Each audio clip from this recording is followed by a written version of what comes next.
आज के हजारों लाखों साल पहले भी ये पितृपक्ष साल में 15 दिन का ये पितृपक्ष होता था।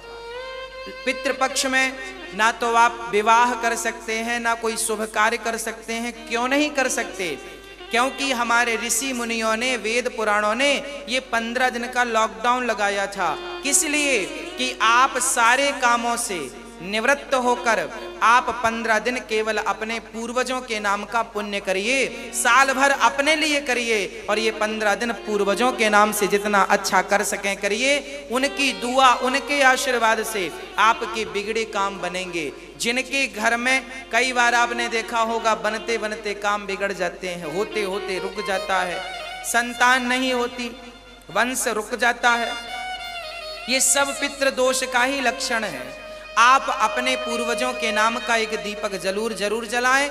यदि तिथि याद है कि पंचमी को आपके दादा परदादा गए, सप्तमी को गए, चतुर्दशी को गए या प्रतिपदा को गए, यदि तिथि याद है तब तो ठीक है, उस तिथि पर काम कर लो, दीपक जलाओ, उनके नाम का भोजन कराओ, कौआ को, कुत्ते को, ब्राह्मणों को, जिनको करा सकते हैं खिलाओ पिलाओ, उनके नाम का, पूर्वजों के नाम का। भगवान से प्रार्थना कर लो, हे प्रभु हम अपने पूर्वजों के लिए, हमारे पिताजी, हमारी माँ जी, हमारे दादाजी, परदादाजी, हम सब के लिए ये भोजन रख रहे हैं, आप सभी भोजन स्वीकार करें। भगवान को भोग लगाकर वो ब्राह्मणों को, कन्याओं को, सबको खिलावें, सबको भोजन कराएं, और उसका फल आपके बुजुर्गों तक, पूर्वजों तक पहुंचता है।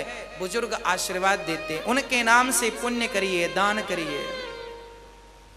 आप यदि तिथि याद नहीं है तो कोई बात नहीं, ये जो आखिरी में अमावस्या, पितृपक्ष में जो अमावस्या आती है, इस अमावस्या को आप अपने पूर्वजों के नाम से जो करेंगे, यदि तिथि याद नहीं है किसी को यही पता नहीं कि हमारे पूर्वज किस तारीख को किस तिथि पर मर गए, कोई बात नहीं, आप अमावस्या को उनके नाम का श्राद्ध करें, जल दें, कुशा हाथ में रखकर कोई ब्राह्मण को बुलाकर पिंडदान तर्पण करें, कराएं। पद्धति आपको पता ना हो तो ब्राह्मण को बुलावें, ब्राह्मण को बुलाकर विधिवत पूजा पाठ करके, और अमावस्या के दिन यदि तिथि याद नहीं है, तिथि याद है तो तिथि पे करें, तिथि याद नहीं है तो अमावस्या पे करने से आपके पूर्वजों को आपके द्वारा किया हुआ पुण्य प्राप्त हो जाता है और घर में सुख शांति समृद्धि बढ़ती है। इसलिए ये महीना पितरों के नाम से बनाया गया है, ये 15 दिन। महाराज हमें कोई ऐसा उपाय बताओ जिससे परिवार भी बना रहे और भगवान की प्राप्ति भी हो जाए। हम गृहस्थ हैं, हम गृहस्थों को तो यही करना होता है, हमें तो दोनों को लेके चलना है, परिवार भी बना रहे और भगवान भी प्राप्त हो जाए। तो मैं आज ऐसा उपाय बताता हूं आपको, एक रास्ता नया बता दूं,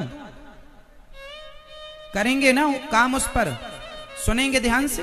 चलो, एक उपाय ये है कि जैसे बड़े बड़े संतों ने, मीराबाई ने तो एक तरफा भगवान को पकड़ लिया और कल्याण कर लिया, पर हम जैसे लोग मीरा तो नहीं बन सकते, हम जैसे पापी मीरा नहीं हो सकते, ना हम जैसे पापी ध्रुव और प्रहलाद बन सकते, ना हम जैसे पापी रैदास रसखान बन सकते।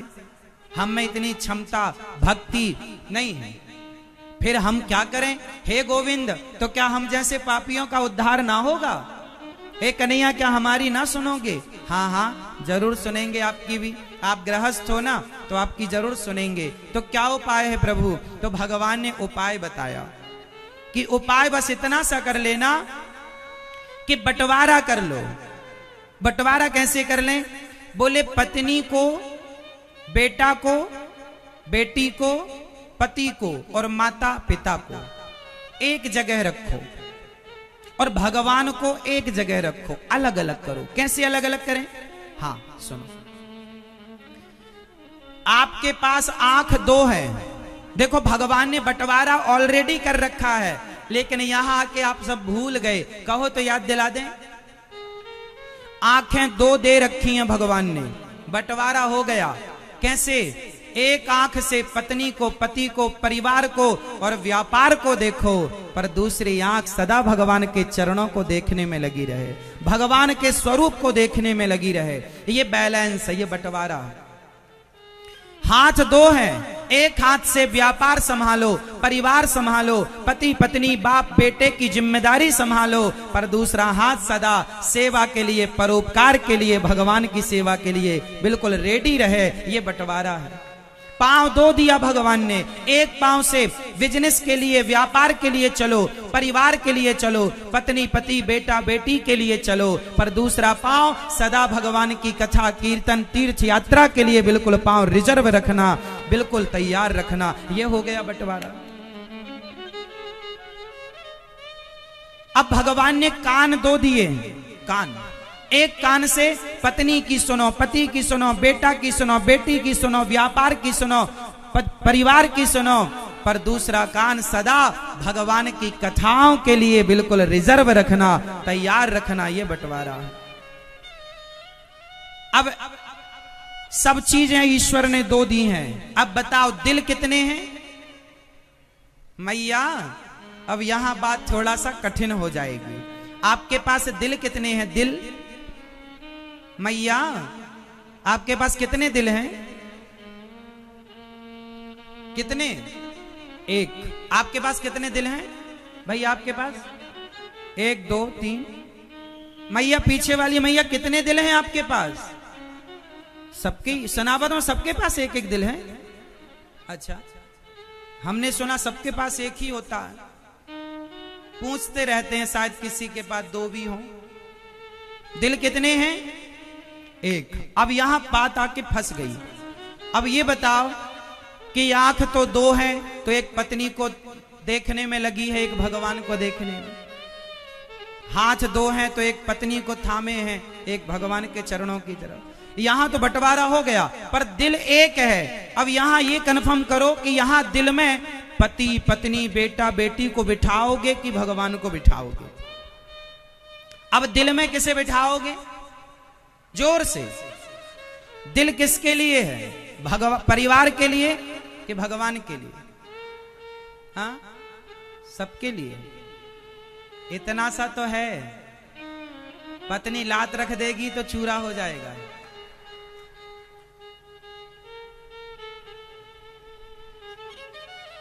उसमें तुम पूरी बाजार बिठाओगे? चलो बताओ, दिल में किसे रखोगे? तो फिर पत्नी को कहां रखोगे? पत्नी गुस्सा होगी। भैया जल्दी बंटवारा करो। आप दिल में किसे रखेंगे? हाँ, भगवान को। भैया बताओ किसे रखोगे? पत्नी को। ये चश्मे वाले भैया कह रहे हैं तो पत्नी को ही रखेंगे। नहीं, पीछे वाले सफेद। बहुत प्यार करते हो, है ना? अच्छा है, होना चाहिए। दिल एक है, और एक दिल में किसे बिठाना है? भगवान को। तो विडंबना ये है, फिर पत्नी को कहां बिठाएं महाराज? बच्चों को कहां रखें? पति को कहां बिठाएं? हाँ, इनकी जगह कहो तो मैं बता दूं। बताऊं? पत्नी को और पति को, बेटा को और बेटी को, इन्हें दिमाग में रखो। कहां रखेंगे? कहां रखेंगे? भगवान को दिल में, और परिवार को, भगवान को, जो बोलो, भगवान को दिल में, परिवार को। अब दिमाग में कैसे रखा जाता है वो समझो। कई बार आपकी पत्नी आपसे बोलती है, जरा बाजार से 1 किलो गुड़ लेके आना, जरा टमाटर ले आना, जरा घी ले आना। और जब बाजार से आप आते हो और पत्नी बोलती है कि घी लाए, तो आप क्या बोलते हो? अरे तेरी बात दिमाग से निकल गई। अक्सर बातें कहां से निकलती हैं? जोर से। अक्सर बातें दिमाग से निकलती हैं। अच्छा बताओ, क्या दिल की बातें कभी निकलती हैं? सास ने गाली दी बहू को, तो बहू ने कहा महाराज हमारे तो दिल में लग गई। 10 साल पुरानी गाली को अभी तक बहू कंठस्थ किए बैठी है। दिल में लग गई ना। पति गाली देता है, दिल में लग जाती है। लोग क्या कहते हैं, दिल मेरा तोड़ दिया उसने, बुरा क्यों मानूं। तो कई लोग अपनी बातों से क्या तोड़ देते हैं, जोर से। एक बात बताएं, यदि आपने संसार को दिल में रखा है तो दिल टूटेगा। संसार के लोग दिल तोड़ेंगे, एक भगवान है जो आपका दिल कभी नहीं तोड़ते। इसलिए भगवान को हृदय में बिठाओ, अपने दिल में रखो और परिवार को दिमाग में रखो। जैसे पत्नी ने पति से पूछा बाजार से सामान लाए, तो बोला दिमाग से निकल गया। पत्नी, पति, बेटा, बेटी यदि दिमाग में रहा तो मरने के पहले दिमाग से सब चीज निकल जाएगी, और दिल में भगवान रहेंगे तो कभी नहीं निकलेंगे। और भगवान को मरते दम तक स्मरण करना है, भगवान ही याद आए, परिवार याद ना आए मरते समय। यदि ये याद आ गए हृदय वाले कन्हैया, तो फिर जन्म मृत्यु से छूट जाओगे। और यदि संसार का कोई व्यक्ति याद आया, भरत जी ने मरते समय मृग को याद किया तो उन्हें मृग बनकर आना पड़ा। अब यहां एक प्रश्न और खड़ा है आप लोगों का, महाराज जी चलो हम पत्नी को दिल में नहीं दिमाग में रखेंगे, तो फिर बताओ बात कैसे बनेगी। चलो एक छोटा सा सवाल और आपसे करता हूं, उत्तर दो देना। यह सवाल 10 करोड़ रुपए का है, सवाल 10 करोड़ का है। सही उत्तर दोगे तो 10 करोड़ का ज्ञान आपकी खोपड़ी में। मैया उत्तर दोगी ना मेरी मां? चलो बताओ, सवाल 10 करोड़ का प्रश्न यह है कि पत्नी हो या पति, बेटी हो या बेटा, दोस्त हो, सखा हो, या संसार का कोई भी रिश्ता हो, एक बात जरा अपने अनुभव से बताना, आज तक के अनुभव से उत्तर देना, विचार करके उत्तर देना, जल्दी नहीं है। ये बताओ कि पति, पत्नी, बेटा, बेटी, परिवार, रिश्तेदार, इन सबको आपके प्रेम की जरूरत है या आपके अच्छे व्यवहार की जरूरत है? संसार आपसे प्रेम की अपेक्षा रखता है या आपसे अच्छे व्यवहार की अपेक्षा रखता है? जोर से। आपकी पत्नी आपसे प्रेम की उम्मीद करती है या आपसे अच्छा व्यवहार की उम्मीद करती है? आपका पति आपसे प्रेम चाहता है या आपसे अच्छा व्यवहार चाहता है? फटाफट बताओ, सोच के बताना, थोड़ा टाइम लेके बताना, फिर बताना फास्ट। चलो जब तक बूढ़ी मैयाओं से पूछते हैं तब तक आप लोग तैयार रखो अपना आंसर। मैया जिनके बाल पक चुके हैं पहले वो बताएंगे, ये मैया बताएंगी। हाँ बताओ मेरी माँ, आपके तो दांत भी नहीं है, आपका तो अनुभव सबसे ज्यादा है। जल्दी से बताओ कि रिश्तों में, परिवार में पत्नी को, पति को अच्छे व्यवहार की जरूरत होती है या प्रेम की जरूरत होती है? हाँ अच्छे व्यवहार की। आप बताओ आपकी पत्नी आपसे क्या चाहती है? अच्छा प्रेम। आप अपनी पत्नी से प्रेम बहुत करो पर आपका व्यवहार बहुत कर्कश हो, खराब हो पत्नी से। प्रेम तो है पर व्यवहार अच्छा नहीं है, आप बोलते अच्छे से नहीं है, आप पत्नी का सम्मान नहीं करते, तो बताओ रिश्ते चलेंगे? रिश्ते चलाने के लिए अच्छा व्यवहार होना जरूरी है। इसलिए हम कहते हैं प्रेम मत करो किसी से, प्रेम भगवान से करो। राम ही केवल प्रेम प्यारा, भगवान से प्रेम करो, खूब प्यार करो भगवान से, खूब प्रेम करो शबरी की तरह, मीरा की तरह भगवान से। और पत्नी से बढ़िया व्यवहार करो, अच्छे से बोलो अपनी पत्नी से, अच्छे से उसका सम्मान करो, सदा उसका आदर करो, सदा उसको खुश रखने की कोशिश करो, अपने व्यवहार से, अपने आचरण से। आप पत्नियां अपने पति से बिल्कुल प्यार मत करना, भगवान से प्रेम करना। सच्चा, लेकिन पति के साथ बढ़िया व्यवहार, पति से इतना बढ़िया व्यवहार हो कि आपका व्यवहार उसका दिल जीत ले और आपका पति कहे मेरी पत्नी जैसी भगवान सबको पत्नी दे, मेरे पति जैसा भगवान सबको पति दे। एक संसार, मैं आपके यहां आया सनावद में, मैंने आप लोगों के साथ केवल अच्छा व्यवहार किया, मैं आप लोगों से मैंने प्रेम नहीं किया,